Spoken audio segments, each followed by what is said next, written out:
Lily, what a wonderful idea. I could kiss you. As a matter of fact, I think I will.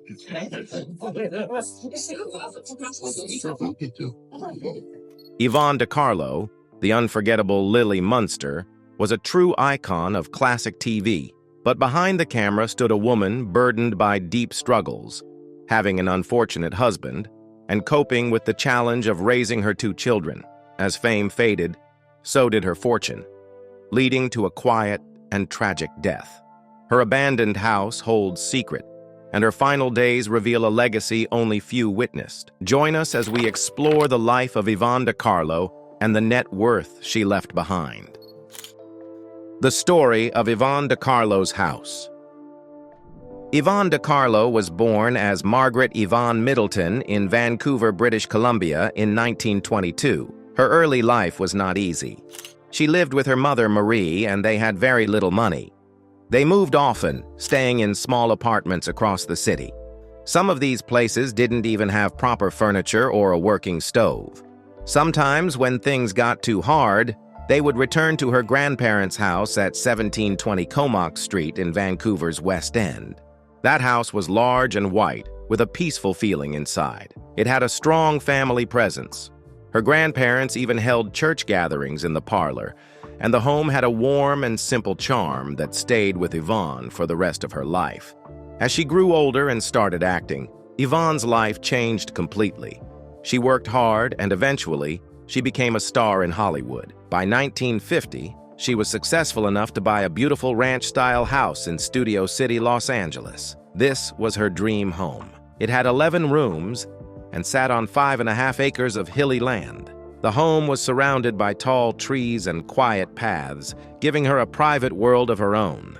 She filled the place with her personal taste and style. One of her favorite spaces was an English-style dining room with wooden panels and stained glass windows. The room looked like something from a cozy old house in the countryside. She loved nature, so she built stables for her horses and added a big swimming pool.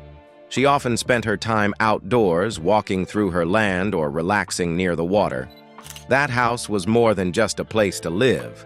It was a peaceful escape from the noise of her busy career.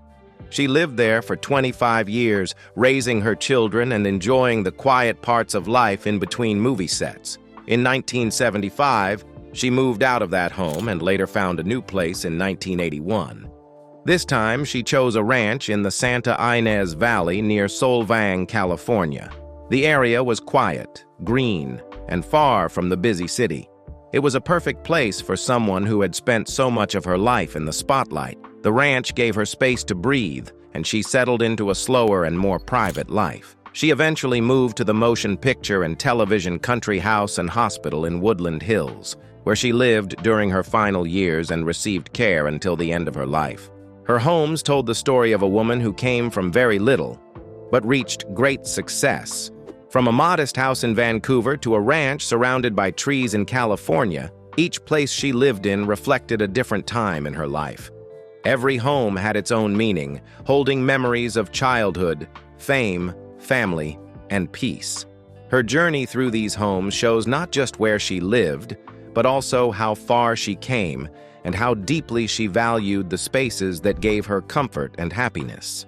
However, her marriage was as smooth as one would think. Love life.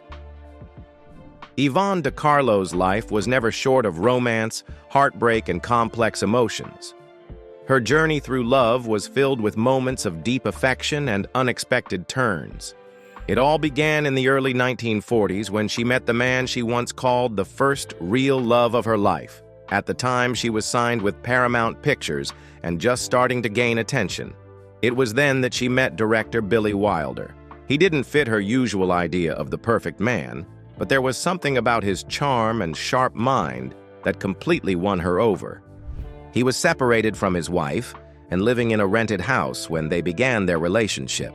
Though it didn't last long, it meant a great deal to her. Their time together ended when Wilder left her for another actress, Doris Dowling, leaving De Carlo heartbroken, but not bitter. Years later, in 1952, her views on men and love seemed to change constantly. One month, she claimed her tastes had shifted completely, while a few months later she said she hoped to get married. In 1945, after the success of her second film, she returned to Vancouver for a celebration at the nightclub where she had once worked. It was during that trip that she met the mysterious and powerful billionaire Howard Hughes. He had flown from Los Angeles just to meet her, having watched her film Salome, where she danced more than 5 times. When she first met him, she felt a mix of pity and curiosity. He looked thin and tired, and he carried a deep sadness in his eyes. But there was also something about him that drew her in. The two went on a date the next day, and a private romance quietly began. Hughes never spoke to the media about it, and though De Carlo dreamed of marriage, he wasn't serious. Still, she later admitted that he had been one of the great loves of her life. After that chapter ended, she found herself spending time with actor Robert Stack and later Burt Lancaster, who was her co-star in Criss Cross. During the filming of Brute Force, she fell deeply in love with another actor, Howard Duff. Even though they had little in common, they became close, and the studio supported their relationship. In 1947, she announced they were engaged, but Duff struggled with alcohol, and eventually their bond fell apart because of it. Later that same year, she crossed paths with Prince Abdul Reza Pahlavi of Iran during his visit to Beverly Hills. A week after meeting, they flew to New York together. When she later traveled to Europe after finishing Casbah, they reunited in Paris and vacationed in Switzerland and Italy. That same year, she also visited the Royal Palace in Tehran, stepping into a world far different from Hollywood. As the 1940s came to a close, De Carlo began a new relationship with stuntman Jock Mahoney, whom she met while filming The Gal Who Took the West. Their time together was full of hope, especially when she became pregnant. But tragedy struck when she found out she had a large ovarian cyst. After surgery, she lost the baby. The heartbreak didn't end there. She soon discovered Mahoney was seeing another woman, actress Margaret Field. That betrayal ended their engagement and left De Carlo devastated once again. In the 1950s, her love life continued to be full of highs and lows. She was briefly engaged to English photographer Cornell Lucas, and in 1954, she announced a new engagement, this time to Scottish actor Robert Urquhart, who had worked with her on the film Happy Ever After. She said she finally felt ready to settle down, something she hadn't felt before. That same year, she shared her growing passion for acting. She had started putting more effort into studying her roles and getting deeply involved in the characters she played. Her work became a greater focus than ever, and she said she wasn't ready for any serious relationships unless someone truly exceptional came into her life. Everything changed in 1955 when she met stuntman Bob Morgan on the set of Shotgun. At first, there was nothing romantic. Morgan was married and had a daughter, Barry Lee, and De Carlo had no plans to interfere with his family. But fate had other plans. After his wife passed away, they met again in Egypt while filming The 10 Commandments. This time, something clicked, and they quickly grew close. That November, they were married in Reno, Nevada. De Carlo became a stepmother to Barry and later gave birth to 2 sons. Their marriage faced a devastating test in 1962.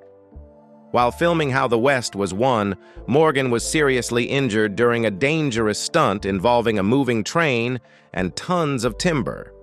The accident left him crushed by logs and barely alive. It took him 5 long years to recover enough to move and walk on his own. Their lawsuit against MGM for $1.4 million claimed that the studio had no responsibility for the terrible accident. The financial and emotional strain was heavy. During Morgan's recovery, De Carlo worked constantly to support her family. She traveled for stage shows and nightclub performances, often spending long periods away from home. The pressure and the arguing at home were beginning to have an effect on her. Their relationship began to break apart, and by 1968 she was thinking seriously about ending the marriage. After a tour in New Zealand with No Nanette, she returned home and filed for divorce, citing irreconcilable differences. The divorce was finalized in July 1973. Yvonne De Carlo's love life was filled with hope, loss, dreams, and heartbreak. She lived through passionate beginnings and painful endings. From secret affairs with billionaires to royal romances and marriages tested by tragedy, she experienced every shade of love and heartbreak. Her journey was anything but simple, but it was full of life. Still, she had her children by her side. Let's find out about them. Yvonne, De Carlo's two children. Yvonne De Carlo was known all over the world for her beauty and acting, but in her private life, she was a mother who deeply cared about her two sons. Her first son, Bruce Ross Morgan, was born in 1956. A year later, in 1957, she gave birth to her second son, Michael Morgan. Their father was Bob Morgan. Yvonne tried to give her sons a good life, even though her career often kept her busy. The boys grew up in a home that was surrounded by fame, cameras, and the magic of movies. Bruce, the older of the two, was always close to his mother. He spent a lot of time with her and got to see the world of film from behind the scenes. He often went with her to movie sets and events, watching the lights, cameras, and the way people worked to create stories. Instead of becoming an actor, Bruce followed a different path. He liked working behind the scenes. Over time, he became involved in the technical side of filmmaking. He worked on smaller, independent films and always stayed away from the spotlight. He never chased fame. He chose a quieter life where he could still be close to the movie world, but without standing in front of the camera. Michael, the younger son, had a very different personality. He liked adventure and had a strong curiosity about the world. He didn't follow one single path. Instead, he explored many things. He traveled to different places and tried new experiences. Michael didn't settle easily, but he lived with energy and a strong desire to discover. Sadly, his life ended much too soon. In 1997, Michael passed away. His demise was a terrible loss to the family. Yvonne felt that pain deeply. Losing a child is one of the hardest things for a mother, and it left a space in her heart that never fully healed. As Yvonne grew older, she slowly stepped away from the public eye. In her final years, she stayed at the Motion Picture and Television Country House and Hospital in Woodland Hills, California. It was a quiet place, far from the busy world she once ruled. In 2007, she passed away from heart failure. She was cremated as she had wished. At that time, Bruce remained by her side, the only surviving son. He kept going, continuing the life they had built and holding on to her memory. After her passing, Bruce stayed out of the public eye. He kept working in film, not in flashy Hollywood blockbusters, but in smaller projects where his knowledge was valued. He never tried to be famous, but he quietly carried on his mother's love for the arts. His life is proof of a strong bond between a mother and her child, and the way that love can last through the years, even after loss and change. So how did Yvonne De Carlo spend her final days? Final years up until death. In her final years, Yvonne De Carlo lived a quiet and private life, far from the bright lights and cameras that had once made her famous. She had once been a big star in Hollywood, known for her beauty, her strong screen presence, and her many roles in films and television. But as time passed and age caught up with her, she slowly stepped back from the spotlight. Her health began to fail, and she no longer had the same energy she once did. Still, there was something strong in her spirit, even during the hardest moments. Yvonne spent much of her later life in California, where she had lived for many years. She stayed in a care home during her final days as she needed help with her daily life. Years of health problems had worn her down. She had suffered a stroke some years before, and it had left her weak. Even though she tried to stay cheerful, the stroke made it hard for her to do many things on her own. She could no longer move as easily or speak as clearly. Slowly, her world became smaller, limited to the people around her and the memories she held close. Though she had been away from Hollywood for a long time, people still remembered her. Fans sometimes reached out, and old friends from her acting days would check in from time to time. She wasn't alone, but her days were calm and quiet. She liked to look back on the past. There were many stories to remember: big film sets, bright costumes, and long hours under hot lights. These memories stayed with her, giving her comfort as her body became frail. As the months passed, her health grew worse. She became weaker and needed more care. The stroke had left her tired most of the time, and her body began to shut down. The people close to her could see the change. She spoke less and slept more. Her once bright eyes now often stayed closed, and her voice was only a soft whisper. It was clear that the end was near, though she seemed to accept it with peace. She passed away from heart failure on January 8, 2007, at the age of 84. The news of her passing brought back memories for many people who had loved her work. She had once been a bright star in movies and on TV, and even though she had been gone from the screen for many years, her charm had not been forgotten.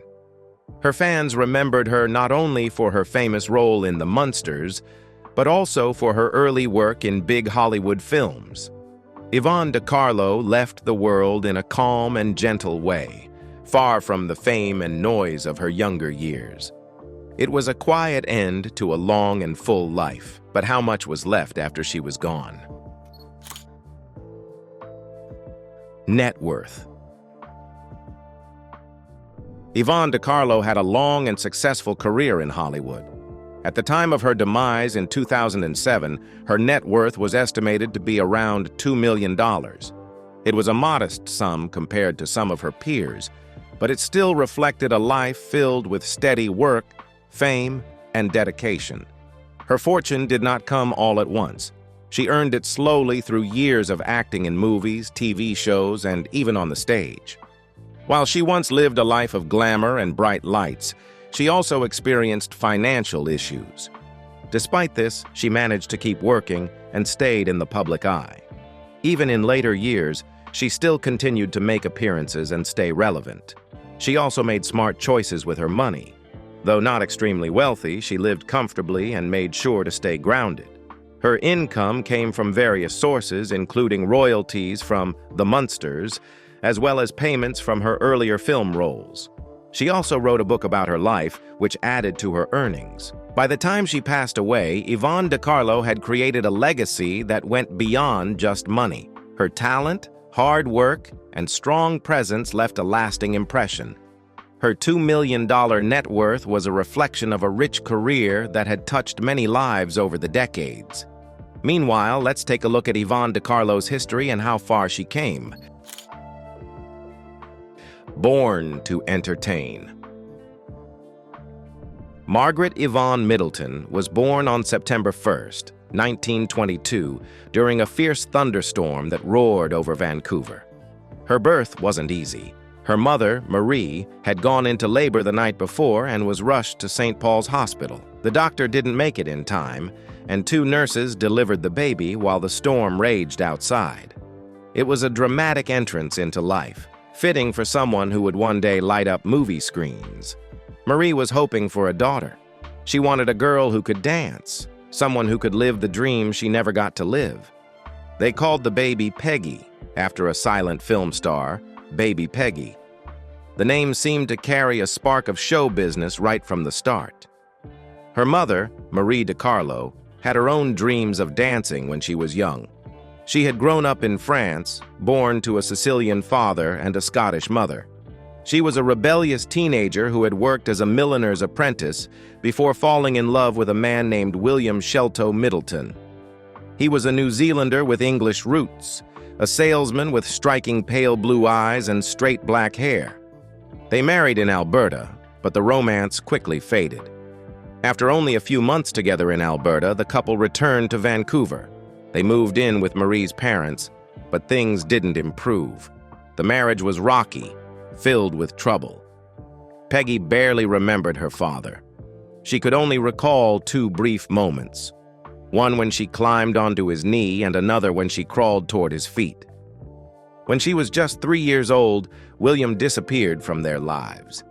He had been mixed up in shady deals and fled the country by boat, promising he would send for his wife and daughter. but he never did. Marie and Peggy never heard from him again.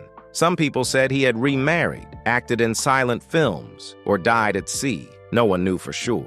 He vanished, leaving behind a wife and a little girl who would grow up to become someone famous. Marie had no choice but to start over. She left her parents' home and found work wherever she could. She and Peggy moved from one apartment to another, some so bare they didn't even have a stove or furniture. At times, they would return to Marie's childhood home at 1728 Comox Street, a large white house in Vancouver's West End. That house belonged to Peggy's grandparents, Michelle and Margaret De Carlo. Michelle was from Messina, Italy, and had met Margaret in Nice, France. The couple married in 1897 and later settled in Canada, where they raised 4 children. They were deeply religious and often held church services in their living room. The family had strong roots and strict values, which made Marie's independent spirit stand out even more. Growing up, Peggy went to Lord Roberts Elementary School, not far from her grandparents' house. At first, she dreamed of being a writer. When she was 7, she wrote a poem called A Little Boy for a school project. It was entered into a contest by the Vancouver Sun, and she won $5. That small prize meant the world to her. It gave her a feeling of pride and possibility. She began writing short plays and performed them in her grandparents' parlor. One of her favorite projects was adapting Charles Dickens' A Christmas Carol for her neighborhood friends to act out. But her mother had different plans. Marie was determined to push her daughter into show business. She made sure Peggy had singing and dancing lessons. To strengthen her voice, Peggy joined the choir at St. Paul's Anglican Church. Later, Marie enrolled her in the June Roper School of the Dance in Vancouver. Peggy was either 10 at the time or possibly as young as 3, depending on which memory she recalled. What mattered was that Marie was shaping her for a life in the spotlight, the life she had once dreamed of for herself. By 1939, Peggy was already performing on stage. Her name appeared in a local entertainment column as one of the dancers at the grand opening of High Singer's Palomar Ballroom, also known as the Palomar Supper Club. It was a big moment for someone so young, the first public sign that she was stepping into a world that would one day recognize her as Yvonne De Carlo. The storms outside the night she was born seemed to mark the start of a life that would be anything but quiet. Every detail of her early life felt like pieces of a story being written day by day. The tough beginnings, the missing father, the hard-working mother, and the hopeful girl growing up in a mix of struggle and encouragement. All of it became the foundation of someone who would eventually make it in Hollywood. Through determination, creativity, and her mother's fierce belief in her, Peggy turned those difficult early years into the first chapter of an incredible journey. Legacy.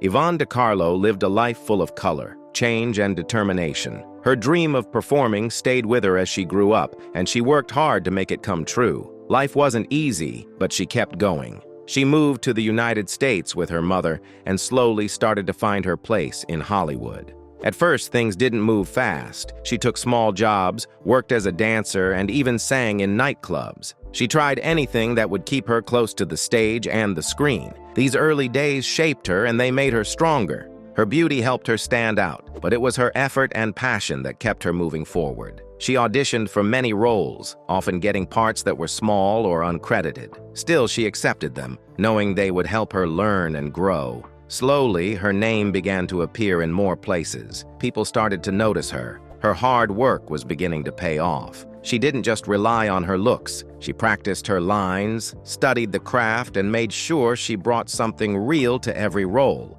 Yvonne's breakthrough came when she got a leading part in a film where she played an exotic role in a colorful setting. That performance put her in the spotlight. She became known for playing glamorous characters in adventure films. Audiences loved her charm, the sparkle in her eyes, and the way she lit up the screen. She often wore elegant costumes and appeared in stories set in far-off lands. These roles gave her a unique identity in Hollywood, and producers saw her as a reliable star. Though many of her films were based on fantasy or adventure, she never lost the human touch. She made each character feel alive. She acted in westerns, thrillers, and dramas, showing that she could do more than just look beautiful. Her talent made her stand out in a time when actresses were often pushed into one kind of role. She didn't just play one type of woman, she played many kinds of women, each with their own story, strength, and charm. She could be soft or strong, kind or mysterious. She made people believe in her characters. As time passed, she continued to work steadily. She acted opposite some of the biggest stars of the time, proving she could hold her own in any scene. Her performances were always memorable. She gave her full heart to her work, and that made her special. But the film world kept changing, and eventually, the roles that had once come easily became harder to find. Still, she didn't stop. She looked for new paths. In the 1960s, she found a fresh kind of success on television. She took a role in The Munsters, a comedy series that became a cult favorite. In this show, she played the matriarch of a strange but lovable family. The character was very different from the glamorous roles she had played before, but she brought the same care and style to it. Viewers loved her in this part. She became a household name to a whole new generation. Her career had taken another turn, but she embraced it fully. Besides acting, Yvonne also had a voice for singing. She recorded albums and performed on stage. Her singing had emotion and warmth. It added another layer to her talent. She also appeared in musical theater, including large productions that toured across the country. She wasn't afraid to try new things. She liked challenges and gave each new project her full attention. She stayed in show business for decades, always finding a way to keep going. Writing became another outlet for her later in life. She wrote about her experiences, sharing her journey in her own words. Through her writing, fans got a closer look at the woman behind the camera. She had faced both good times and hard times, but she had never given up. She had faced career setbacks, personal struggles, and health problems, but she had always come back stronger. That strength was part of what made her so admired. Her legacy is made up of many parts. She was not just an actress. She was a singer, a dancer, a stage performer, and a writer. She worked in films, television, and live theater.